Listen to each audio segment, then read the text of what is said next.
भारत के सबसे रोमांचक गेमिंग प्लेटफॉर्म विंजो पर हैं 70 से भी ज्यादा गेम्स। तो खेलो अपने मनपसंद गेम्स और रोज जीतो करोड़ों के इनाम। Download now from winzogames.com। Game में वित्तीय जोखिम शामिल है और इसकी आदत लग सकती है। जिम्मेदारी और अपनी जोखिम पर खेलें।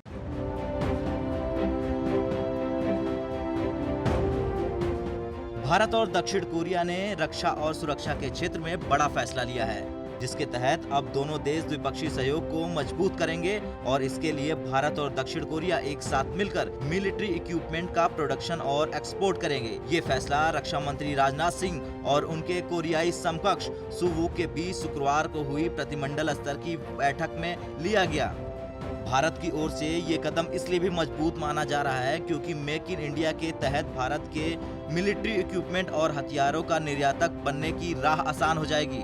इसके साथ ही साथ दोनों देशों ने खुफिया जानकारियों को साझा करने और साइबर और अंतरिक्ष क्षेत्र में सहयोग को बढ़ावा देने का निर्णय भी लिया है। रक्षा मंत्रियों की इस बैठक में दोनों देश रणनीतिक रूप से अहम क्षेत्रों में आपसी रिश्तों को बढ़ावा देने पर सहमत दिखाई दिए। दक्षिण कोरियाई रक्षा मंत्री वूक 3 दिन की भारत यात्रा पर पहुंचे थे। उनके इस दौरे का मकसद दोनों देशों के बीच द्विपक्षीय रक्षा और सैन्य सहयोग बढ़ाना था। इस बैठक में रक्षा उद्योग सहयोग के तौर पर दोनों पक्षों ने संयुक्त शोध, संयुक्त उत्पादन और संयुक्त निर्यात को बढ़ावा देने का निर्णय लिया। इस बैठक के दौरान खूब चर्चा की गई। इस दौरान कई बार दक्षिण कोरिया के रक्षा मंत्री ने भारत के 2 डिफेंस कॉरिडोर में उपलब्ध अवसरों में भी दिलचस्पी दिखाई। खासतौर से उन्होंने आत्मनिर्भर भारत पहल के तहत ज्वाइंट वेंचर्स में निवेश करने के लिए रक्षा मंत्री राजनाथ सिंह से बातचीत की। इसके साथ ही साथ दोनों रक्षा मंत्रियों ने चीन की सेना के आक्रामक रवैये को भी लेकर बातचीत की। राजनाथ सिंह और वूक के बीच क्षेत्रीय सुरक्षा परिदृश्य में बहुस्तरीय सहयोग को लेकर भी चर्चा की गई।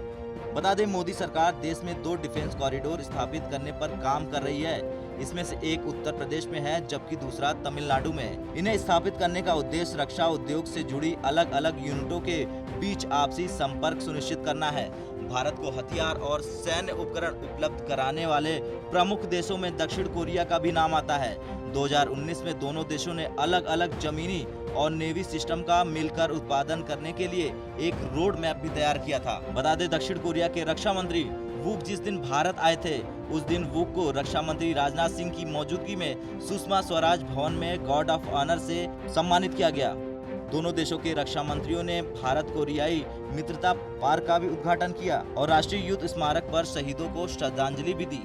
भारत और दक्षिण कोरिया ने रक्षा और सुरक्षा के क्षेत्र में एक मजबूत कदम उठाया है जो दोनों देशों के मजबूत संबंध को दर्शाता है। Bureau report, Bharat.